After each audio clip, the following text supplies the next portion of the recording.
in Scotland. It is so green, it is so lush, it is so picturesque. I'm so excited to visit the various castles in Scotland. Sounds impossible, right? Well, it's not, and I'm here to tell you why. Scholarships are financial aid awards designed to help students pay for an undergraduate or graduate degree. Today we speak with Sharona King, and she will tell us all we need to know about the tips when applying for a scholarship. Welcome to the MOFPS Coffee and Conversations, where we talk about the policies with the people who develop them. I am your host, Colleen Cohen.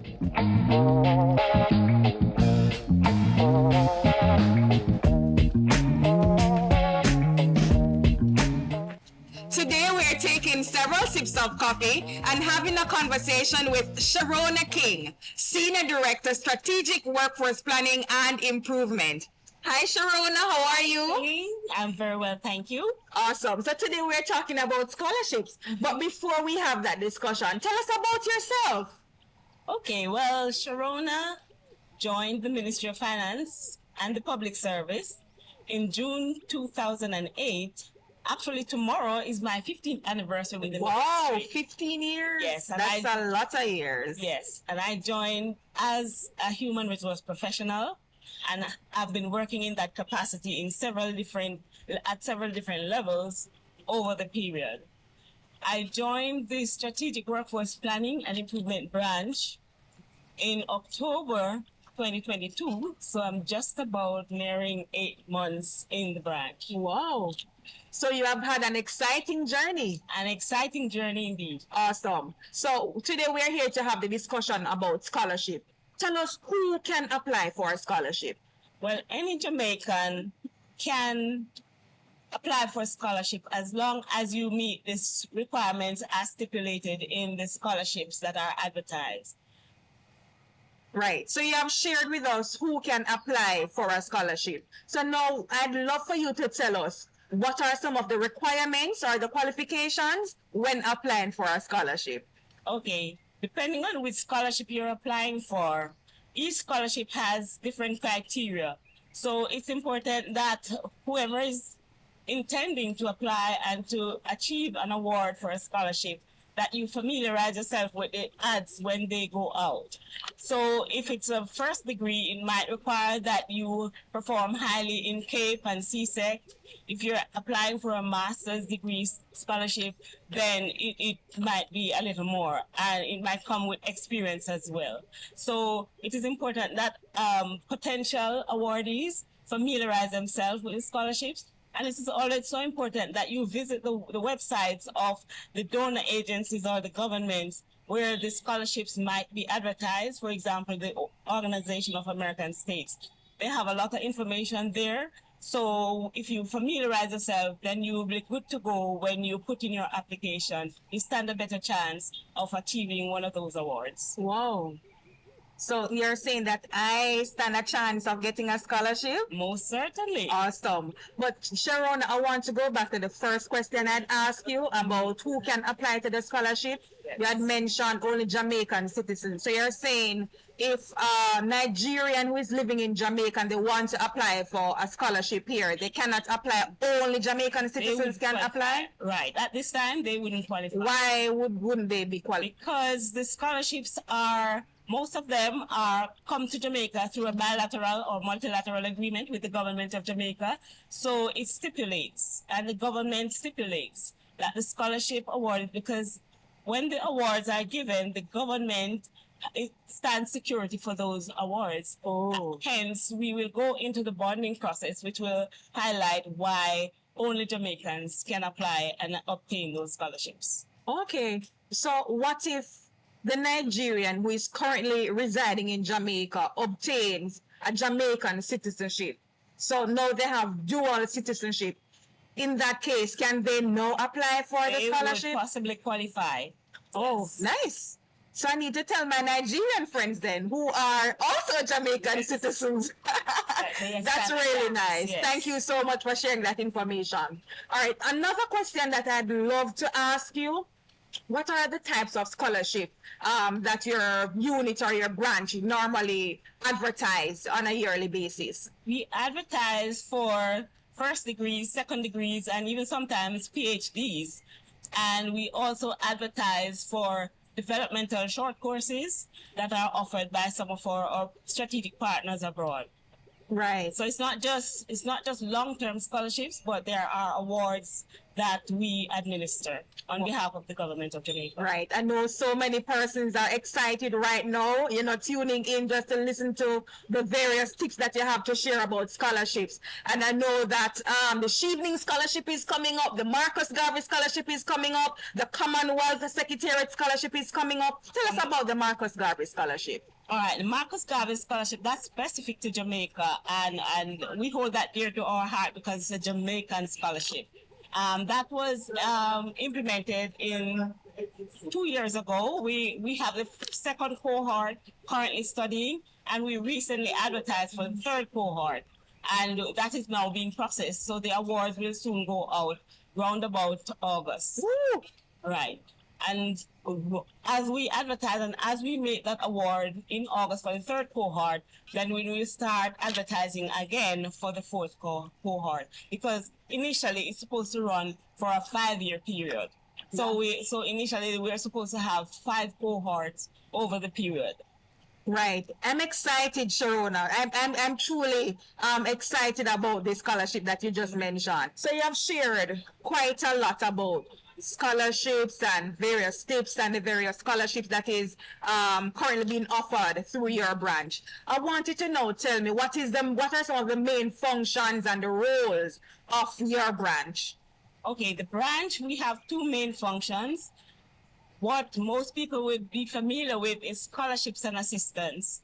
That has transitioned since last April into we have advanced. The unit has been restructured, and so we're more focused now on talent management, which is a more strategic approach to how we develop human capital. So we have talent management and we have strategic workforce planning. The strategic workforce planning arm of the branch is being developed because that's new. It never used to be there, but it's a transition from just being a scholarships and assistance unit where we provide technical assistance into a more strategic approach where we look at the public sector in general and try to work with data to determine market needs, market trends, and how we train our people to fit into those roles. Because we don't really want to train people and then when they are through training, they can't find a job.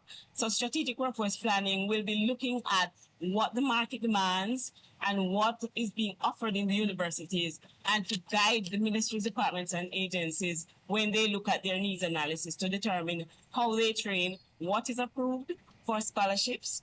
And as I touch on that point, the scholarships that we normally advertise are usually the ones that are aligned with GOJ's strategic priorities because we get several offers. So what are some of the priorities of the GOJ?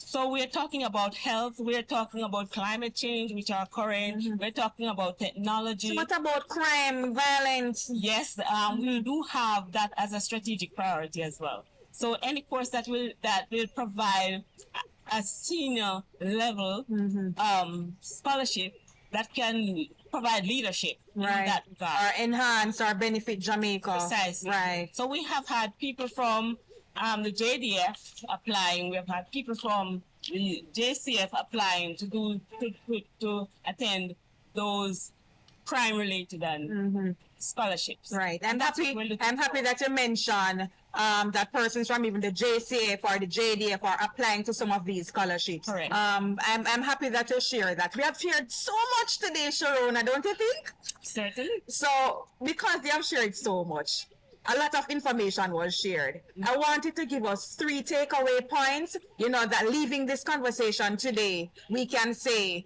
these are the 3 main points about scholarships that I need to know. What are those 3 points? All right, there are several, but let me just start with, first of all, it's important to determine your career path. Not just because a scholarship is advertised, you're gonna apply. Make sure that it's within your career path, so that you don't go and waste time and then you come back and you don't know where to turn from there. That's one. Number two, ensure that you familiarize yourself with the criteria that are published for the scholarships, because they are usually very competitive. And so it's important that you fit those criteria to stand a good chance of attaining one of those scholarships. And thirdly, liaise with your HR department. Talk to your HR and find out what is available for you to access in terms of study leave and in terms of no pay leave and all of that, so that when you apply, you're able to stand a good chance of being selected and being granted the opportunity to leave work on study leave, to go back, go study, and come back. Nice. My all-important question, Sharona. What makes your branch so excellent? Wow. Yes, we are an excellent branch. We recently got top score, a very high score in our customer service excellence. And I believe that is attributable to the quality of staff that we have. They are very knowledgeable about their subject area and the technical areas of the branch, and they are very passionate about customer service. They deliver it with a smile. Even when they are under pressure, because right now we are short-staffed, and so even when they're under pressure, they always go the extra mile to ensure that the clients, we satisfy the needs of the clients, even though we get some irate clients, especially when it comes to bonding, and people don't want to sign, but they want to know why they have to be bonded, why they have to provide this document, why we ask for so much documents. Yes, so they do get irate, but our customer service reps at that desk in particular, they always treat the clients with respect and always try to calm them down. And then at the end of the day, they normally smile and say, I don't ask you so much, but thank you because you gave us all the information that we need. So I think that contributes to the service excellence that our branch Nice. offers. You guys are doing an excellent job, I might say myself, because I visited the scholarships branch and I was given the same level of service and attention. So keep up the good work. We are happy of the work that you're doing in the scholarships branch, you and your team, of course. But my final question to you, Sharona, what does service excellence mean to you? Well, it's always people ask me why I smile so much. Sprinkle it with a smile. So in general, that's part of it. But for me, service excellence is a combination of things. You have to have competent and highly motivated staff. And that's where supervisors come in, and that's where organizational culture comes in. So yes, it begins with competent and efficient staff. Couple that with the level of technology that is offered and the efficiency of those technologies. The ministry at this moment is upscaling our technology, and that is adding a lot of value to customer service, and we give kudos to the ministry for that. So couple the qualified and competent staff with the technology that we use to execute, and then at the end of the day, we're able to deliver quality service to our clients and our customers. So I believe all of that all go well to excellent customer service. I believe it contributes to excellent customer service as well. Yeah. But thank you so much, Sharona. You have shared a wealth of information about scholarships, and we're so happy to, that you were able to avail yourself to share with the staff about the various tips we need to know about scholarship. And for me, I can say that I'm excited because my dream and my plan to study in Scotland is not so impossible after all, but it is actually possible. I thank you for joining us today, and have a blessed day. It was certainly my pleasure. And I invite all the Ministry of Finance staff, look out for the advertisements and see whether or not you qualify, because there are lots of opportunities out there that you can obtain. Thank you so much. Thank you. It's my pleasure. Thank you for watching this episode of the MOFPS Coffee and Conversations, where we talk about the policies of the people who develop them. The MOFPS, we are driven by service excellence. If you haven't checked us out yet or been following us on social media, be sure to do so. We are on Twitter, Instagram, Facebook, YouTube, LinkedIn, and now TikTok. Search for @MOF Jamaica or the Ministry of Finance Jamaica. Bye.